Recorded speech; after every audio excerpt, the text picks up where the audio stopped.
योभन्दा अगाडिको भिडियोमा हेरेको थियौँ हामीले काइनमास्टर कसरी इन्स्टल गर्ने भनेर। यो प्रिमियम सफ्टवेयर हो, तपाईहरुले इन्स्टल गर्न सक्नुहुन्छ। हेर्नु भएको छैन भने एकपटक गएर हेर्नु होला। सबैभन्दा सुरुमा यसको इन्टरफेस हेर्ने हो भने माथिपट्टि क्रिएट न्यू हुन्छ र यहाँ तलपट्टि होम भन्ने हुन्छ, जहाँ अगाडिका केही स्याम्पलहरु वा अरूले बनाएका कुराहरु यहाँनिर आएर बस्छन् या टेम्प्लेटहरु यहाँ रहेका हुन्छन्। दोस्रोमा मिक्स हुन्छ, जुन चाहिँ अरूले बनाएको यो एडिटिङहरुलाई हामीले युज गर्न मिल्छ। तेस्रोमा बिचमा क्रिएट हुन्छ, हामीले आफ्नै क्रिएट गर्न मिल्छ।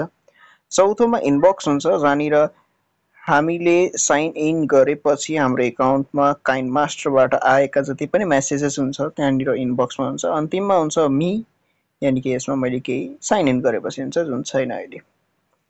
र यसलाई कुनै पनि यहाँनिर अहिले क्रिएट गरेको छैन, नत्र यहाँनिर हाम्रो प्रोजेक्टहरु यहाँ बसिरहेको हुन्छ, भिडियो वा के बनाएको हुन्छ, मेनली भिडियो नै हुन्छ, त्यो यहाँनिर आएर बसिरहेको हुन्छ।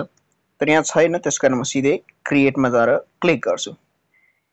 सुरुमा प्रोजेक्टको नाम राख्न मिल्छ, जहाँनिर प्रोजेक्टको नाम धेरै प्रोजेक्टहरु छन् भने हामीले के राख्ने भनेर राख्छौं।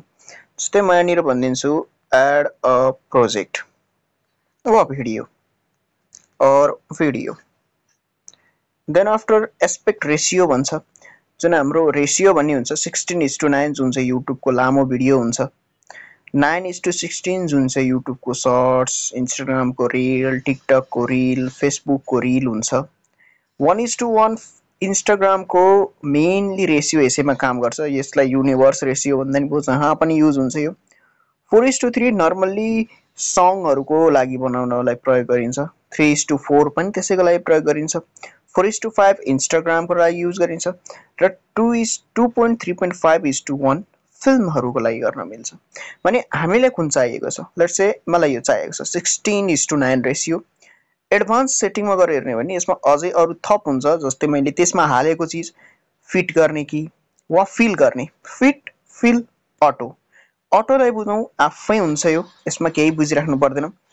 फिट भनेको त्यसको पूरा भाग देखिन्छ। मानौ मैले कुनै एउटा भिडियो हाले, मैले रेकर्ड गरेको बेग्लै खालको रेशियोमा हुन सक्छ वा भिडियो फोटो बेग्लै रेशियोमा हुन्छ, त्यसलाई टक्क फिट गर्छ, पूरा देखिन्छ। भने अर्को भनेको यो रेशियोमा फिट नभएर तर पूरा देखिन्छ। यसलाई यसरी बुझौं कि यसको दुईटै गर्दिन्छु म। पहिला यो लिऊ, यो लिएर चाहिँ ओके, त्यसपछि यो तलको हेरि राख्नु पर्दैन, यतिलाई बुझौं। यसलाई मैले फिटमा लिए, देन आफ्टर म क्रिएटमा जान्छु। अब हामीले यहाँबाट इमेज चुज गर्नुपर्छ। लेट्स से म यहाँ एउटा इमेज वा भिडियो जे चुज गर्दिन भो, म यो इमेजलाई चुज गर्छु। क्लोज। यहाँ हेर्न सक्नुहुन्छ यो जुन इमेज छ, यो इमेजको रेशियो 16:9 थिएन, यहाँ ब्ल्याक सर्कल, यहाँ ब्ल्याक एउटा लाइन यता र यता आएको छ, जुन हेर्नलाई अलि नराम्रो देखिन्छ। यसलाई मिलाउनलाई गाह्रो पर्छ, यहाँबाट मिलाएर सेटिङमा गएर गर्नुपर्छ। भने यसलाई डाइरेक्टली मिलाउनको लागि हामी के गर्छौं, त्यसलाई फिल गर्छौं। एकचोटी फेरि अर्को ट्राई गरौँ। ल यहाँनिर म क्रिएट न्यूमा जान्छु र त्यसैगरी यही लिएर एडभान्समा अब पल्ट फिल लिन्छु र क्रिएट गर्छु। अब त्यही इमेजलाई यहाँनिर गएर क्लिक गर्दिन्छु र क्लोज। अब देख्न सक्नुहुन्छ कतिको फरक आएको छ। त्यही रेशियोमा कहिलेकाहीँ धेरै नजिक जुम इन र जुम आउटको लागि हो, हैन मलाई अटोमेटिक चाहियो भन्ने हो नि अटोमेटिक युज गर्न पनि मिल्नेछ। बस म के गर्दिन्छु, यसलाई काट्दिन्छु। अब हामी के गर्नेछौं, यहाँ मलाई एउटा कुनै कलर वाला मलाई केही ब्याकग्राउन्ड चाहियो। सबभन्दा मेन यसको पोइन्ट हुन्छ कि त ब्याकग्राउन्ड हुन्छ कि त भिडियो हुन्छ। म यसमा ब्याकग्राउन्ड एड गर्छु भने यतापट्टिको प्यानल देखिराख्नु भएको छ, यो प्यानलबाट हामीले भिडियो, फोटो, इमेज वा बोलेर पनि रेकर्ड गर्न मिल्छ र यतापट्टि सङलाई एड गर्न मिल्छ। त्यसैगरी बिचमा क्लिक गरेर हामीले क्यामेरालाई पनि आफूले बोल्दै रेकर्डिङ गर्दै पनि गर्न मिल्छ। यो अहिले मैले गरिन। त्यसपछि यहाँ स्टोर रहेको छ, एसेट्स स्टोर रहेको छ। मलाई कुनै पनि एसेट्स चाहियो भने त्यो यहाँबाट हाल्न मिल्छ। अहिले त्यतापट्टि नजाउँ, म सुरुमा यहाँ मिडियामा जान्छु। यसलाई क्लिक गरिसकेपछि यहाँनिर मसँग के हाल्ने भने सबै देखा पर्छ। मानौ मसँग फोटो, भिडियो केही छैन भने यहाँनिर एउटा अप्सन छ पिक्सल। पिक्सलबाट मैले कुनै पनि फोटोलाई डाउनलोड गर्न सक्छु। लेट्स से मलाई चाहियो कुनै, ओके अहिलेलाई कनेक्सन फेल, यानि कि मेरो कनेक्सन अहिले मिलेको छैन, इट्स ओके। म कुनै एउटा फोटो हाल्छु, मानौ मलाई फोटै हाल्नु पर्दैन, मलाई सादा चाहियो, व्हाइट चाहियो भने म यहाँ इमेज एसेट्समा जान्छु र यहाँबाट यो व्हाइट वा अरु कुनै कलर लिन्छु। म अहिले व्हाइट लिन्छु र यहाँ क्लोजबाट कट्टी गर्दिन्छु। अब यो आएको छ जम्मा 4 सेकेन्ड, यहाँ देख्न सक्नुहुन्छ 4 सेकेन्ड।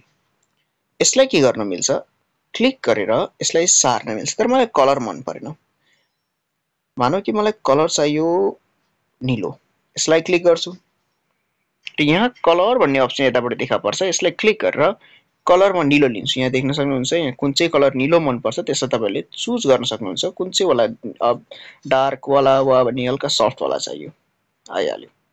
ओके, अब मलाई यो अप्सन हटाउनु पर्यो भने यता यो एरोमा थिच्छु, अप्सन जान्छ।